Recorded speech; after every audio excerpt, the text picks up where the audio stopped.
살아계신 하나님은 오늘도 우리와 함께 계십니다. 아멘. 예, 오늘 은혜 받으실 하나님 말씀은 느헤미야 13장 1절에서 31절 말씀입니다. 예, 본문 말씀 변경합니다. 오늘 느헤미야의 말씀 설교를 잘 집중해서 들으시면은 느헤미야의 뜻을, 느헤미야서를 한번 떼는 격이 되는 것입니다. 그래서 한번 우리가 말씀을 참고하면서 함께 은혜를 나누겠습니다.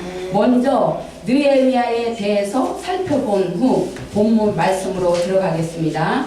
느헤미야는 바벨론 포로로 잡혀가 페르시아국의 아닥사스다 왕의 술관으로 있던 중 예루살렘에서 남동생 하나니아와 두 사람에게서 고향 소식을 듣는데 예루살렘 성전문이 회파됐다는 소식을 듣고 마음이 아파서 금식하고 작정 예배 드리던 중 왕과 왕비의 허락과 도우심으로 52일 만에 무너진 성벽을 쌓고 문짝을 달고 다시 페르시아로 와서 포로 생활을 마치고 예루살렘으로 돌아와 신앙개혁을 하는 본문 말씀인 것입니다.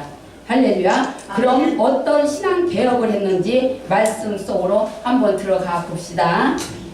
첫째 13장 1절에서 14절에 보면 성전안 개혁을 했습니다. 우리가 13장 3절에 보면은 백성이 이 율법을 듣고 곧 섞인 무리를 이스라엘 가운데서 모두 분리하였느니라. 이 말씀과 같이 우리가 하나님 말씀을 들을 때 우리에게 분리되는 일이 있어야 되는 줄 믿습니다. 요한계시록 22장 15절에 개들과 술객들과 행음자들과 살인자들과 우상숭배자들과 및 거짓말을 좋아하며 지어내는 자마다 성 밖에 있으리라. 말씀과 같이 내 성전 안에 7가지가 분리돼야 합니다. 또한 시편 1장 1절에 악인과 죄인, 오만한 자와 또 분리돼야 됩니다.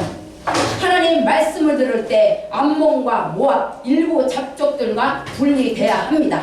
이들은 영원히 하나님의 총회에 들어오지 못하는 하나님의 명령인 것입니다.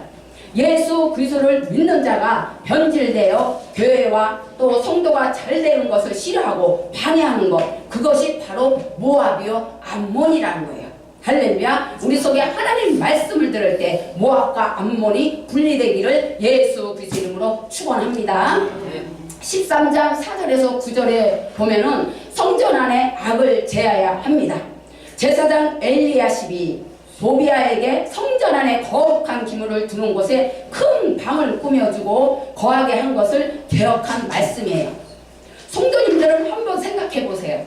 성도님들이 생각해 보세요. 담임 목사님이 절에 중하고 친해가지고 성전에다가 큰 방을 하나 마련해놓고 인테리어 해놓고 형님 언제든지 오셔서 우리 교회 큰 방에서 쉬시오 이런 다음에 그게 합당한 거냐고.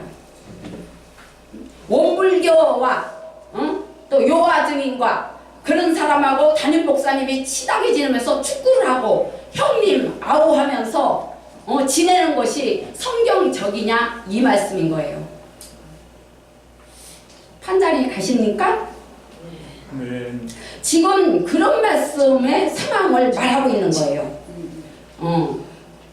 도비아는 느헤미야가 성벽 재건을 할 때 느헤미야를 해코지하려고 4번이나 만나자고 거짓 편지를 보내고 업신여기고 비웃으며 조롱하며 크게 분노까지 하면서 10번이나 우리에게 오라고 회방했던 자입니다. 이런 자에게 예루살렘 성전 안에 방을 준 것은 바로 신성 모독인 것입니다.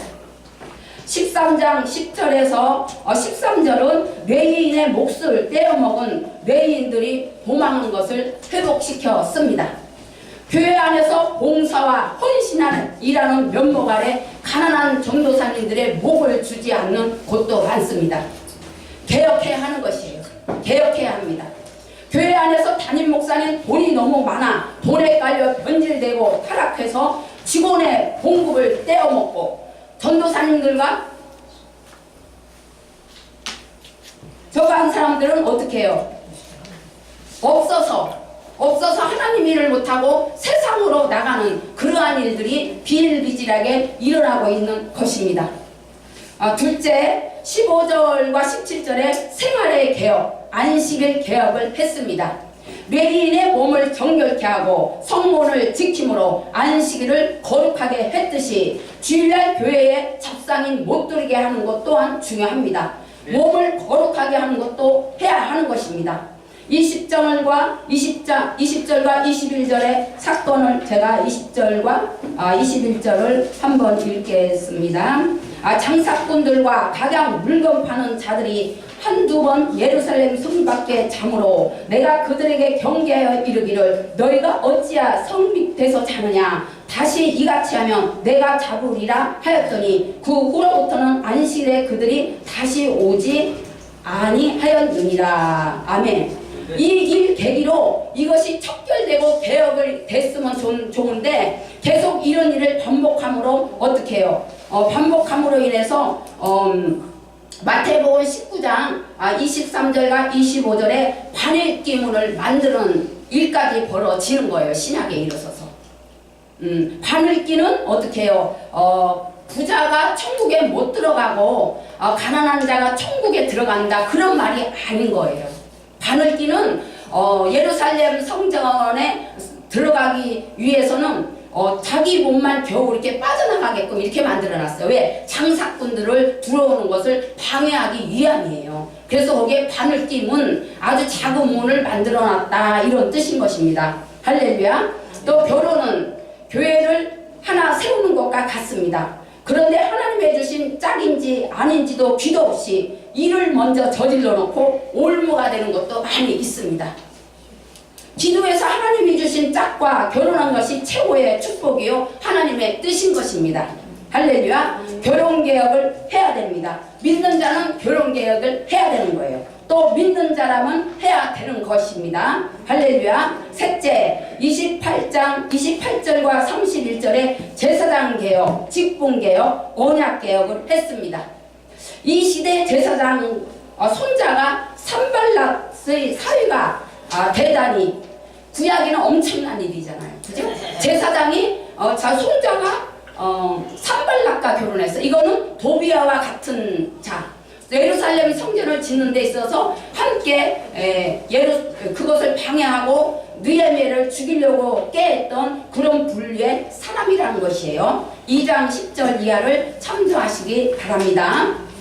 나는 어느 부분에 신앙개혁이 필요한지요? 우리는 스스로 신앙개혁이 필요합니다. 개혁을 안 하면 어떻게 해요? 장로님들과 권사님들이 시험 들어서 천주교에 가요. 천주교에 와서 어떤 일을 하느냐? 내가 한번 보여줘야지. 천주교에 왔고 이렇게 써. 이렇고 마리아여 도우소서, 마리아여 도와주소서 이런. 맞아요. 예? 맞아요. 장로님들과 권사님들이 개혁을 하지 않으면 그런 것을 해요. 집사님들이 절에 가고 이러고 있다니까. 남의 아비타빌, 남의 아버지를 찾고 있어요. 남의 아버지. 내 속에 성전을 개혁을 하지 아니하면은 이와 같은 일이 일어나는 거예요. 요즘 일어나는 사건들인 것입니다. 우리는 어떻게 하냐면 창세기 35장 2절에 야곱이 자기와 함께 모든 자에게 신상을 버리고 자신을 정결케 하고 의복을 바꾸고 이방 신상과 귀고리를 상수리 나무 아래 묻듯이 우리에게서 어떻게 해요? 땅에 묻어야 할 것이 많다라는 것입니다. 사도행전 19장 1절에 아볼로처럼 지식의 믿음에서 어떻게 해요? 이제는 성령의 사람으로 바뀌어야 되는 것입니다. 사사기 6장 25절에 보면 기드온이 아비의 집에 있는 아스라 묵상을 찍듯이 우리의 이 속에 있는 아사라를 찍어내야 되는 거예요. 교회의 아사라를 찍어내야 되는 것입니다. 그러한 신앙개혁이 필요할 때인 것입니다. 우리는 본문 말씀을 통해 우리에게 무엇을 깨닫게 하는지요? 제로 무너진 성벽, 성전벽과 문, 예수 그리스도가 오시면 회복된다는 말씀인 것입니다. 내 안에 예수 그리스도가 오면은 신앙 개혁이 일어나는 것입니다. 할렐루야. 결론입니다. 느헤미야의 신앙 개혁이 내 신앙의 개혁이 되어 하나님의 기억하사 복을 받는 성도가 되시기를 예수 그리스도 이름으로 축원합니다. 아멘. 신앙 개혁을 하게 되면 어떻게 해요? 14절과 27절과 31절의 말씀과 같이 하나님의 이 일을 인하여 나를 기억하게 되는 것입니다. 할렐루야. 주의 큰 은혜로 나를 아끼시는 것입니다. 세 번째, 어떻게 해요? 나를 기억하사 복을 준다는 말씀인 것입니다. 할렐루야. 이만큼 하나님께서는 나에게 예수 그리스도가 오게 되면 신앙 개혁하는 것을 하나님이 기뻐하사 복을 주시며 하나님께서 분명히 하나님께서 나를 기억하는 일들이 일어나게 되는 것입니다. 할렐루야. 사랑하는 모든 성도 여러분, 신앙 개혁을 함으로써 이와 같이 세 가지의 복을 받아 누리시기를 예수 그리스도 이름으로 축원합니다. 할렐루야. 그러므로 해서 어떻게 해요? 내 안에 이 성전부터 또한 내 교회부터 신앙개혁이 필요할 때입니다. 이 시대가. 그러므로 인해서 지금은 어떻게 해요? 알곡과 쪽지기가 분리되는 하나님 말씀을 들음으로 실천하는 자와 듣고 하나님 말씀을 듣고 예배드리는 자와 또한 어떻게 해요? 실천하는 자가 분리되는 요한계시록의 1장에 있는 말씀처럼 분리되는 일이 일어나는 시대인 것입니다. 살아가는 모든 성도님들은 이 시대에 느헤미야가 된 줄 믿습니다. 느헤미야는 어떻게 해요? 선지자가 아니에요. 평신도인 것이에요. 평신도가 이와 같이 예루살렘의 성벽을 무너진 성벽을 다시 쌓고 문짝을 다시 달고 이렇게 또 포로 생활을 마친 후 예루살렘에 돌아와서 이렇게 신앙 개혁을 함으로써 다시 예루살렘이 회복되는 것을 볼 수가 있습니다. 사랑하는 모든 성도님들도 여러분들의 신앙 개혁이 일어나시기를 이 시대의 느헤미야가 되시기를 예수 그리스도 이름으로 축원합니다.